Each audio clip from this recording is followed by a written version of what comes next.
No dia 24 de julho, eu falei a respeito de uma declaração de Jesus que ninguém tem maior amor do que dar a sua vida em favor dos seus amigos. Aí todo mundo se qualifica, eu sou amigo de Jesus. Bom, todo mundo pode falar isso, mas quem é que ele fala que é realmente amigo dele? É João capítulo 15, versículo 14. Vós sereis meus amigos.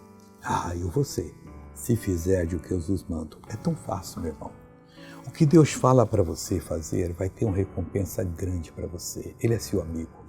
O mandamento pode ser o mais pesado que você pensa que exista, mas quando ele fala com você, ele está provando que ele é o amigo verdadeiro que quer transformá-lo completamente e fazer de você uma bênção. Assuma-se em Cristo e não deixe mais o inimigo enganar você. A partir de agora, você é de Deus. Se fizer o que ele vos manda, amigo do Senhor. E amigo verdadeiro luta pelo outro. Faça o que ele mandou você fazer. Veja uma pessoa que recebeu uma bênção. Eu sempre tive dor no meu braço, mas depois da sua oração eu creio que fui curada. Posso mover meu braço agora. Há quanto tempo não podia fazer isso? Eu não me lembro, eu nem conseguia dormir desse lado. Mas tenho certeza que hoje à noite vou dormir muito bem. Agora eu quero orar com você, Pai.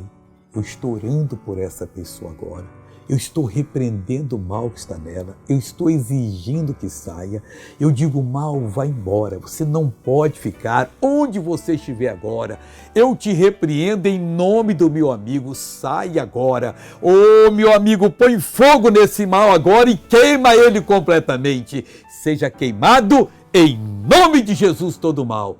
E você diga, obrigado, meu amigo. Em nome desse amigo, que o Senhor Deus abençoe você. Amém.